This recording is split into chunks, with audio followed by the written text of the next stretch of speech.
Laurent Weber, bonjour. Bonjour à vous. Comment pourriez-vous nous présenter le réseau ADAP à quelqu'un qui, par exemple, ne le connaîtrait pas? Alors le réseau ADAP, c'est un réseau qui a déjà 25 ans.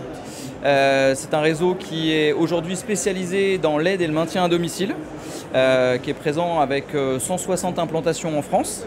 Et aujourd'hui, c'est un réseau qui est à la fois développé en franchise, mais également qui a des filiales en propre. Voilà, donc à hauteur de 13 filiales sur les 160 implantations en France.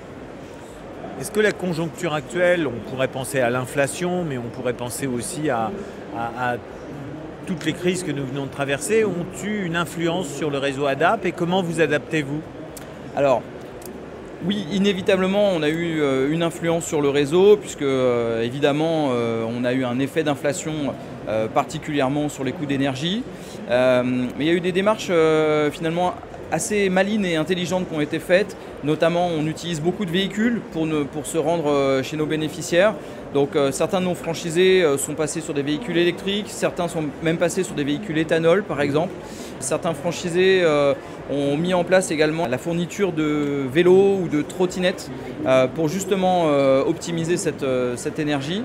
Et dans les agences, évidemment, c'est des gestes de bon sens où on cherche à économiser, couper les lumières un peu plus tôt, couper les enseignes également. Donc vraiment des vigilances sur ces éléments-là. Est-ce que le réseau ADAP continue à se développer aujourd'hui? Oui, c'est un réseau qui continue encore à se développer, bien entendu. Nous sommes soumis tout de même à des autorisations liées aux conseils départementaux. Mais aujourd'hui, sur la base de 160 agences, notre perspective, c'est d'aller à 300-350 agences à hauteur 5 ans. De quels outils, de quels moyens, de quels services disposent en particulier les membres du réseau ADAP? Alors on n'a pas forcément réinventé la poudre si je puis dire, puisqu'on apporte à nos franchisés des supports notamment sur l'informatique, sur des éléments juridiques, sur de la réglementation sociale, puisque le secteur du médico-social est évidemment très réglementé, donc on assure une veille importante sur cet aspect-là. On assure également un accompagnement de nos franchisés pour obtenir la certification Qualicert que l'on a obtenue maintenant pour la 7e année. Donc c'est quand même un gage aussi de qualité et d'expertise pour notre réseau. Est-ce que vous mesurez la satisfaction de ceux qui font appel à vous, de vos clients? Oui, effectivement, on mesure cette satisfaction à la fois de nos bénéficiaires et également de nos intervenants. Aujourd'hui, on a obtenu là tout dernièrement la note de 97% de satisfaction de nos bénéficiaires sur la réalisation des prestations. Donc c'est quand même un score intéressant pour nous qui valorise encore notre expertise.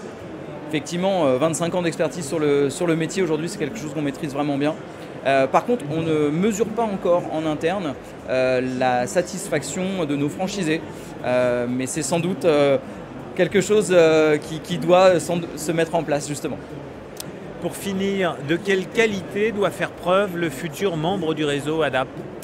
Alors, un franchisé chez nous, c'est quelqu'un qui va devoir être, je dirais, fin manager, parce que les équipes d'aide à domicile peuvent être rapidement importantes. Donc, beaucoup de qualité managériale, quelqu'un qui soit bon gestionnaire également, c'est important. Et je dirais quelqu'un qui ait aussi ce sens de l'humain. C'est d'ailleurs notre slogan infiniment humain chez ADAP. Et c'est important puisqu'on travaille sur un métier qui a du sens et cette valeur humaine est essentielle pour travailler dans notre secteur d'activité. Laurent Weber, merci. Merci à vous.